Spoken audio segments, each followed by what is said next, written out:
Hello Telugu ప్రజలందరికీ నమస్తే, good morning. ఈరోజు మన సంచలన వార్త తెలుగు దినపత్రికలోని మెయిన్ పేర్చిన వార్తా విశేషాలు ఇవ్వచ్చు. పార్లమెంట్లో ప్రత్యేక సమావేశాలపై కాంగ్రెస్ ఫోకస్. జాతీయ రాజకీయాల్లో రాబోయే మార్పులు, కేంద్ర ప్రభుత్వాల వ్యూహాలను తిప్పికొట్టే దిశగా కాంగ్రెస్ అగ్ర నాయకత్వం సమాలోచనలు చేసింది. ముఖ్యంగా పార్లమెంటు ప్రత్యేక సమావేశంలో అనుసరించాల్సిన వ్యూహాలపై చర్చించారు. మహిళా బిల్లు, సీట్లు పెంపుదల వంటి 2 అంశాలపై వ్యూహాత్మకంగా ఉండాలని నిర్ణయించారు. దేశ రాజధాని ఢిల్లీ ఇందిరాభవన్లో కాంగ్రెస్ వర్కింగ్ కమిటీ సమావేశం అత్యంత ప్రాధాన్యం సంతరించుకుంది. కేంద్ర ప్రభుత్వం త్వరలో నిర్వహించనున్న పార్లమెంట్ ప్రత్యేక సమావేశాల నేపథ్యంలో ప్రధాన ప్రతిపక్షంగా అనుసరించాల్సిన వ్యూహాలపై చర్చించేందుకు ఈ భేటీ ఏర్పాటు చేసినట్లుగా సమాచారం. సో మొత్తానికి డీలిమిటేషన్ లో భాగంగా నియోజకవర్గాలు కూడా పెరగనున్నాయి కాబట్టి సో పలు కీలక నేతలతోని ఈనాడు కాంగ్రెస్ ఏది పార్లమెంట్ ప్రత్యేక సమావేశాలపై కాంగ్రెస్ ఫోకస్ చేసినట్టుగా చూసుకోవచ్చు. సో మహిళా బిల్లు, డీలిమిటేషన్ అంశాలపై చర్చ, 2 అంశాలపై కాంగ్రెస్ సుదీర్ఘ కసరత్తు. రాజకీయ లబ్ధి కోసం ఈ ప్రత్యేక సమావేశాలన్న ఖర్గే.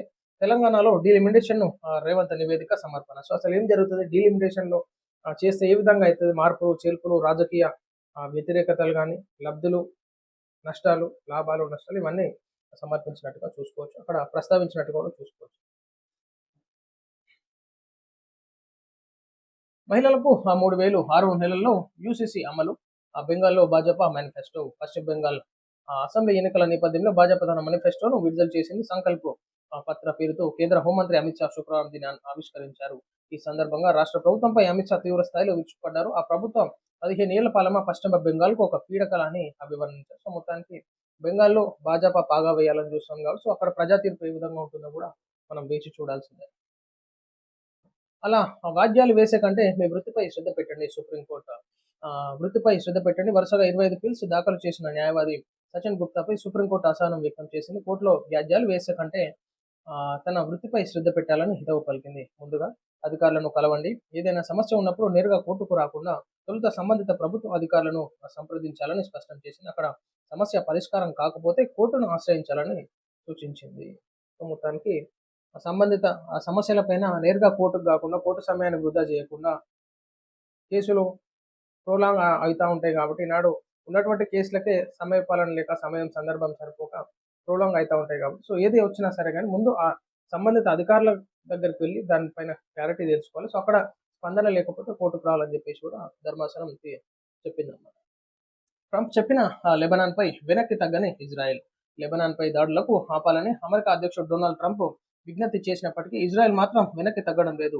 2 పట్టణాలపై ఇజ్రాయెల్ దళాలు వైమానిక దాడులు జరిపాయని, కాల్పుల విరమణ ఒప్పందాన్ని ఉల్లంఘించాయని లెబనాన్ ఆరోపించింది. అందుకే హెజ్బుల్లా ప్రతీకార దాడులు జరిపినట్లు పేర్కొంది.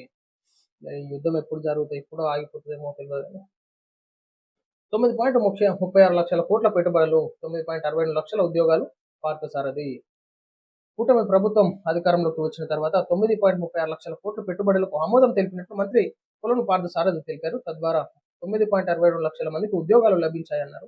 సీఎం చంద్రబాబు అధ్యక్షతన శుక్రవారం కేబినెట్ భేటీ జరిగింది. సో మొత్తానికి ఈనాడు ఇది ముఖ్యమంత్రి చంద్రబాబు నాయుడు గారి హయాంలో ఈనాడు ప్రజలు సంతోషంగా ఉన్నారు. సో ప్రజలకి, నిరుద్యోగులకి ఉద్యోగ అవకాశాలు కానీ, సో పెట్టుబడులు కానీ, సో రాష్ట్రం అభివృద్ధి చెందడానికి మంచి ఒక స్పీడప్ గా ఉంది. సో ఖచ్చితంగా ఈనాడు ఆ కేబినెట్ భేటీ జరిగినట్టుగా ఆ ఒక సిచ్యువేషన్ లో ప్రస్తావించడం జరిగింది అన్నమాట. తిరోగమనంలో కాంగ్రెస్ పార్టీ. తెలంగాణపై పట్టు కోల్పోయిన అధిష్టానం. రేవంత్ చెప్పు చేతలో పీసీసీ బందీ. పదవుల కోసం అయితే అధికార పార్టీని వీడుతానా, మీడియాతో జీవన్ రెడ్డి వెళ్ళది. వాస్తవానికి ఇక పెద్ద మంచి సీనియర్ లీడర్ ఉండే కానీ పట్టించుకుంటలేరు అని చెప్పేసి ఎంత సంప్రదింపులు బుజ్జగింపులు చేసినా సరే కానీ ఈనాడు బీఆర్ఎస్ గూటికి పోయి కేసీఆర్ గారిని కలిసి ఈనాడు మాట ముచ్చట జరిపి రాజకీయ విషయాలు ఏ విధంగా ఉంటాయో అందరికీ తెలిసిందే. సో వచ్చేటటువంటి ఎలక్షన్స్ లో ఖచ్చితంగా ఏదైనా ఒక టికెట్ ఆశిస్తాడు అన్నమాట. జగన్ అంటే బొత్సాకు భయంతో కూడిన బాధ పయ్యావుల. రాయలసీమ ప్రాజెక్టులను నిర్వీర్యం చేసింది వైకాపా ప్రభుత్వమేమని ఇప్పుడు ఆ పార్టీ నేతలు శివుపై ముసలి కన్నీరు కార్చడం విడ్డూరమని పయ్యావుల మండిపడ్డారు. అంతే కదా, అట్లనే ఉంటుంది. భోగాపురం విమానాశ్రయం ప్రారంభోత్సవం ప్రధానికి ఆహ్వానం. సో మొత్తానికి భోగాపురం విమానాశ్రయ ప్రారంభోత్సవానికి ప్రధాని మోడీ గారికి ఆహ్వానం పలకడం చాలా సంతోషకరం. సో మొత్తానికి త్వరగతిన ప్రజలకి ఇక్కడ సర్వీసెస్ అందించాల్సిందిగా కోరుతాను. సమ్మక్క సారలమ్మ వర్సిటీ ఐఐటి హైదరాబాద్ మధ్య ఒప్పందం. సమ్మక్క సారలమ్మ గిరిజన వర్సిటీ ఐఐటి హైదరాబాద్ మధ్య అవగాహన ఒప్పందం కుదిరింది. మరి చెన్నారెడ్డి మనవ మానవ వనరుల అభివృద్ధి కేంద్రంలో జరిగిన ఒప్పందం కార్యక్రమంలో కేంద్ర మంత్రి కిషన్ రెడ్డి పాల్గొన్నారు. ఈ సందర్భంగా ఆయన మాట్లాడుతూ కేంద్రం గిరిజన వర్సిటీ తొలుత మహబూబ్ నగర్లో పెట్టాలనుకున్నామని, కానీ కేంద్రం ములుగులోని గిరిజన వర్సిటీని ఏర్పాటు చేస్తుందని అన్నారు. మంచి శుభ సూచకం. సో అక్కడ ఉన్నటువంటి విద్యార్థులు రావాలంటే చాలా ఇబ్బందికరమైనటువంటి పరిస్థితి ఉంటుంది కాబట్టి, సో అక్కడ కూడా విద్యార్థులకి చదువుపైన మంచి అవగాహన జరగాలి. ఇది మన గిరిజన బిడ్డలకి కాబట్టి, సో ఖచ్చితంగా అక్కడ ఏర్పాటు చేయడంతో ఆ విద్యార్థులు కూడా చదువుకొని దానిపైన అవగాహన వచ్చేటటువంటి సిచ్యువేషన్ ఉంటుంది కాబట్టి, ఈనాడు అక్కడ ఉన్నటువంటి గిరిజన ప్రాంతాలలో చాలా మంది చదువుకోలేనటువంటి పరిస్థితి కాబట్టి, సో ఇంకా అక్కడ విద్య పైన అవగాహన కల్పించాల్సినటువంటి సందర్భం ఉంది. మావిగాన్పై 5 ఏళ్లలో ఎందుకు మాట్లాడలేదు? అప్పుడు 3 రాజధానులని ఎందుకు అన్నారు? 5 ఏళ్లలో రాజధాని కోసం ఒక్క ఇటుకైనా పేర్చారా? ప్రజావేదిక కూల్చివేతతో విధ్వంసం మొదలు పెట్టారు. పులివెందులకు అవి గొడ్డలి పేరు పెట్టాలి.